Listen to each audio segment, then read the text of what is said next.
Kenny Ken. Oh wow, that didn't expect to see that today. That defensively was much better from Arsenal, wasn't it? Oh, I was very, very pleased, as you well know, is that one of the things it's not defending for things, like it's just the bodies and the sacrifices we made today, which really pleased me. Is that, when Lacazette went off, he didn't play Aubameyang in the centre forward. He basically said to Aubameyang, just help us out here.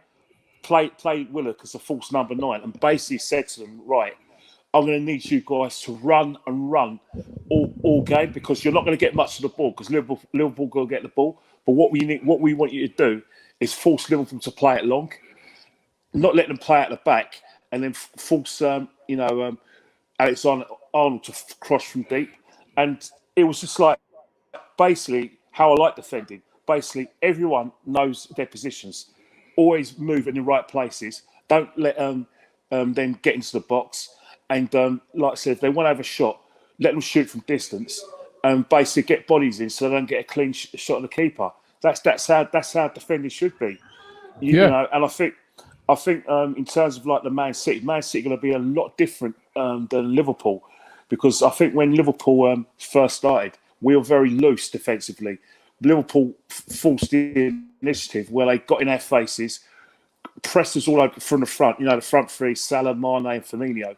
And then what they did is they gave themselves that platform, and that's how they got the first goal, when they pressed us from the front. But after we got the goal, after a couple of first mistake, and then when we got the winner of the second mistake, Liverpool it gave us basically a tactical plan. It made us change tactics. It made us say, you know what, this team is a very good side, world-class team. We're going to play without the ball for a long time. And also on Saturday, we're going to be like this against Man City. So it was basically like it's a good audition, isn't it?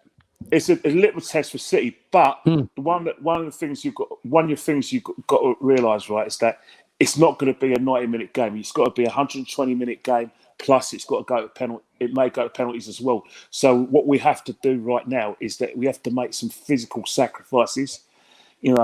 Which means we're going to have to ask a lot of Aubameyang, ask a lot of Lacazette, and ask a lot of the players playing. And we've got to get that shape right, and we've got to be mistake-free. Because the last thing we want to do on that big pitch is to chase shadows, especially when we're goal down.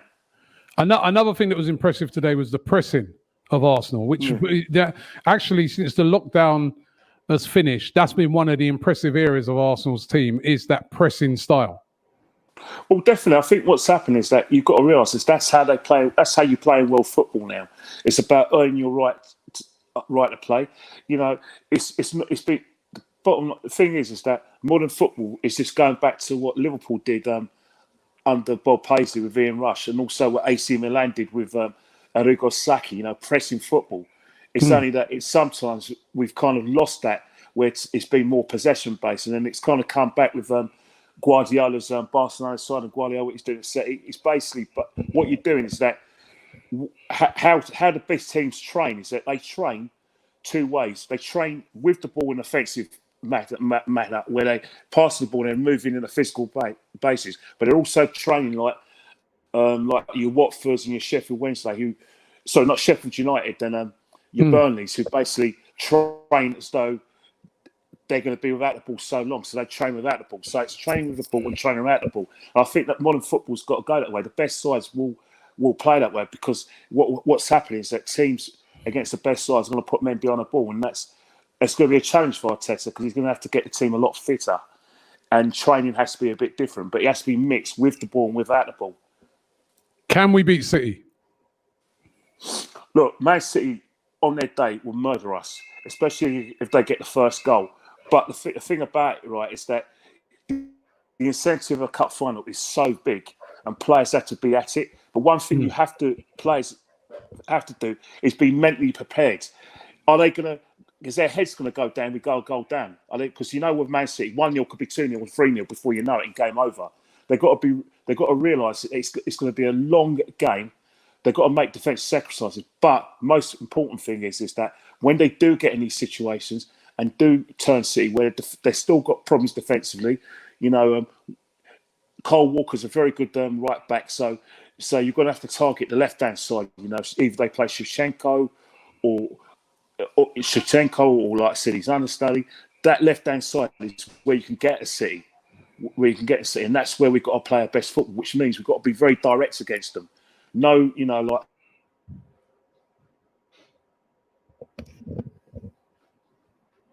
Oh, I lost it.